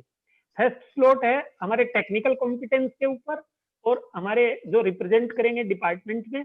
दूसरा, हम जिस डिपार्टमेंट में रिप्रेजेंट कर रहे हैं उस डिपार्टमेंट के सिस्टम और प्रोसीजर से वाकिफ होने चाहिए। और तीसरा एक टाइम स्लॉट है जो आपको अपनी सोशल नेटवर्किंग की 2 नेटवर्किंग की बात हुई आज, एक प्रोफेशनल नेटवर्किंग की, सोशल नेटवर्किंग ग्रेजुअली बढ़ानी पड़ेगी आपको। वो उस कैटेगरी में बढ़ानी पड़ेगी जो आपके प्रोस्पेक्टिव क्लाइंट है। सपोज मैं जीएसटी का काम नहीं करता तो मुझे जीएसटी वाले नहीं आएंगे मेरे पास, और मैं जीएसटी का काम करता हूँ तो थोड़ा थोड़ा आपको अंदाजा होता रहता है आपके एग्जिस्टिंग क्लाइंट से। जैसे आप ठीक है कभी उसको हम इस प्लेटफॉर्म पर डिटेल में डिस्कशन नहीं कर सकते, लेकिन आपको अपने एक्सपीरियंस से अंदाजा हो जाता है कि आपको किस डायरेक्शन में बढ़ानी है। Thank you. आप रायपुर से जुड़े आप इतने दूर से। जी जी sir, thank you sir. Sir next query हम पवन गोयल साहब की ले रहे हैं। पवन जी प्लीज आपकी क्वेरी। नमस्कार साहब। नमस्ते पवन जी। हाँ सब, आज जो रोहित रुवाटिया जी ने नेटवर्किंग के बारे में जो बताया वो भी बहुत शानदार था, और हमें कई चीजें नेटवर्किंग के बारे में पता ही नहीं थी कि इस तरह से नेटवर्किंग भी हो सकती है। हम उसको ये समझते थे कि पार्टनरशिप ही होती है वो केवल, मेरे को ही पता नहीं थी, आज ही पता चली है। हाँ, सेकंड थिंग सर, आपने जो ये आपका जो फीस रिकवरी के ऊपर या फीस बिलिंग के ऊपर आपने जो बताया सर, ये आई ओपनर था हम सबके लिए। और रियली सर, क्लाइंट हमें ये कहता है कि वो सबसे पहले फीस देने से पहले वो कहता है कि मेरे पास तो कोई धंधा ही नहीं है, कुछ नहीं है, तो हम भी कई बार उसकी सिंपैथी में फीस ही नहीं मांग पाते हैं सर। तो सर एक तो ये चीज थी सर। सेकंड थिंग, मुझे लगता है कि कहीं ना कहीं हमें अपने पर आवर की फीस भी कहीं ना कहीं अपने मेंशन करनी चाहिए अपने ऑफिस में।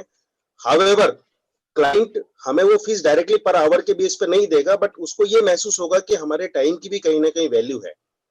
तो ये कई बार मुझे, इसमें आपका क्या कहना है सर? पवन जी, वो जो मैं लिस्ट बता रहा था उसमें गलती से मेरे से ये स्किप हो गया पॉइंट है, और आपने तो ऑफिस में लगा रखा है कि पर आवर की फीस ये है और हमें लगाना ही चाहिए, और ये कन्वेंशन शुरू कर देना चाहिए। और अगर कुछ कुछ क्लाइंट देते भी हैं, क्योंकि सारे क्लाइंट एक जैसे नहीं होते। और दूसरा, आरपी विजय जी ने जो बात कही कि ये और ये दर्द वाली बात कही, तो मैंने भगवान श्री कृष्ण के दृष्टा भाव का उदाहरण दिया था। वो उदाहरण यही है क्योंकि अर्जुन के सामने सारे के सारे उसके रिश्तेदार ही थे। जी हाँ सर। कोई गुरु था, कोई रिश्तेदार था, लेकिन अर्जुन ने कहा जी। यार दृष्टा भाव का मतलब ये है कि आपको अपना कर्म करना है, वो क्या कर रहे हैं, उनका क्या होना है, इसके बाद क्या होगा, उसके दिमाग मत लगा, आप अपना कर्म करो। तो हमारे कर्म में आता है कि हम हमारा प्रोफेशनल वर्क करें और फीस चार्ज करें। इसके साथ क्या हो रहा है वो ऊपर वाला देगा फल। जी sir. Thank you Thank you, Pawan sir. जी, और Thank ये you. आपने ही शुरुआत करवाई हुई है ये। Thank you sir, thank you so much sir, thank you so much. तो हम लास्ट क्वेरी ले रहे हैं आज के सेशन की, प्रमोद कुमार गुप्ता जी की। प्रमोद जी आपकी क्वेरी पूछिए सर। जी सर। पुनिया सर नमस्कार। नमस्ते प्रमोद जी। बहुत ही बढ़िया डेलीब्रेशन आपका भी और रुवाटिया साहब का भी, और एक्चुअली प्रमोद जी भिवाड़ी से हैं। जी सर, मैं भिवाड़ी से हूँ और फेसबुक पे फॉलो करता हूँ पुनिया साहब को। एक्चुअली बहुत ही प्रैक्टिकल बातें बताई और मेरा भी एक्सपीरियंस करीब करीब आपका जितना ही है प्रैक्टिस में। और 3-4 चीज और मैं ऐड करना चाहूंगा। जो मेंबर्स काफी कम हो गए हैं अपने, क्योंकि इंटरेस्ट पढ़ाई लिखाई में ज्यादा है शायद, जबकि एक्चुअल चीज तो यही है जो आज हमने करी है कि पहली तो हमने कोई क्या फीस अगर तय कर दी है, हम देखते हैं कि बिजनेस उसी तरह से चल रहा होता है, उनके एम्प्लॉय के सैलरी बढ़ती रहती है और हमारी फीस वहीं पे वही रहती है, और हम क्या संकोच करते रहते हैं इसको कैसे बताएं कि हमारी फीस भी बढ़नी है। तो क्लाइंट पहली दफा हमारे पास आता है, हम उसको बताएं कि हमारी ये फीस रहेगी और हर साल इतनी इंक्रीज होगी, जो उसको शायद दर्द नहीं होगा और मेंटली वो प्रिपेयर रहेगा इस चीज के लिए कि पहले उन्होंने मेरे से 20,000 लिए थे, वो 22,000 रुपए देने हैं और 5 साल बाद वो फीस अपने आप ही अपने लेवल पे आ जाएगी। तो हमें कोई संकोच भी नहीं करना पड़ा और अपनी फीस इंक्रीज होती रही। दूसरा क्या है सर, हम क्या है कि कई बार शुरू में काम बढ़ाने के लिए कोई फ्री के क्लाइंट पकड़ लेते हैं कि हमें जो है कोई क्लाइंट और रेफर कर देगा। मेरा सर 25 साल का एक्सपीरियंस है, फ्री के क्लाइंट ने फ्री का ही क्लाइंट रेफर किया है। वो ऐसा ही पकड़ के लाएगा खुद के जैसा ही। सही बात। तीसरा क्या है सर, जो फीस की जो ग्रेविटी होती है वो सबसे ज्यादा उसका जो होता है जब हम काम कर रहे होते हैं तब हमें पता होता है कि इसकी इतनी फीस होनी चाहिए, इतना इसका फायदा करा दिया, कैसी बुक्स लेके आया था ये, हमने क्या क्या वैल्यू एडिशन किया है, ये फीस तो मेरी 50,000 रुपए होनी चाहिए, और हम उसका काम कर देते हैं बिना डिस्कशन किए। और 2 महीने बाद हमको लगता है कि 50,000 तो कुछ ज्यादा है, इससे ऐसा करता हूँ मैं 35,000 रुपए ले लेता हूँ। वो क्यों हुआ? क्योंकि service is most perishable thing. जैसे ही कंप्लीट हुई वो पेरिश हो गई, खत्म हो गई, उसकी कोई वैल्यू बिल्कुल वैल्यू नहीं है उसकी। बिल्कुल। तो उसकी हम जो है जैसे ही काम करें हम उसको फीस बताएं, क्योंकि वो भी कन्विंस है और हम भी उसको कन्विंस करने की पोजीशन में है। और अगर हमने कुछ टाइम गैप दे दिया तो फिर वो फीस जो है हम खुद ही कम करने लग जाते हैं, वो तो करेगा वो अलग बात है। तीसरा सर, जो क्लाइंट का एबीसी एनालिसिस है वो क्लाइंट इकट्ठे होने के बाद करें तो वो तो है, लेकिन मैं कहता हूं कि क्लाइंट हमारा क्लाइंट बनने लायक है या नहीं है वो भी हम पहले देख लें, और ये लगता है कि ये क्लाइंट हमारा क्लाइंट बनने लायक नहीं है, ये एक सरदर्द बनेगा, हम उसे तोड़ कर लें, क्योंकि क्लाइंट बनने के बाद क्लाइंट को भेजना वो दुखदाई होता है। वो बाहर जाकर के क्या है कि बैक बाइट करता है और हमारी इमेज खराब करने की कोशिश करता है। तो हम दिमाग इसमें लगाएं कि इसको हम क्लाइंट जो है बनाएं या नहीं बनाएं। इस तरह के क्लाइंट वो होते हैं जो आपसे नेगोशिएशन करना शुरू कर देते हैं, आप टेलीफोन पे फीस पूछना शुरू कर देते हैं, या आपसे ये बताना शुरू कर देते हैं हमारे तो 3 आदमी वैसे ही है रिश्तेदारी में, आपसे करना चाहता हूं। तो these are those person we need to identify and get rid of them। तो ये चीजें क्या है, धीरे धीरे सर आप और हम जो प्रैक्टिस में पुराने हो गए और चीज फेस करते हैं, वो यंगस्टर्स के लिए जो है ज्यादा जरूरी है। और तीसरी जो नेटवर्किंग की बात करी हमने, रुवाटिया साहब ने बड़ी अच्छी बात करी, और हमने मर्जर की बात करी। All things are very good and important to enhance strength of our firm.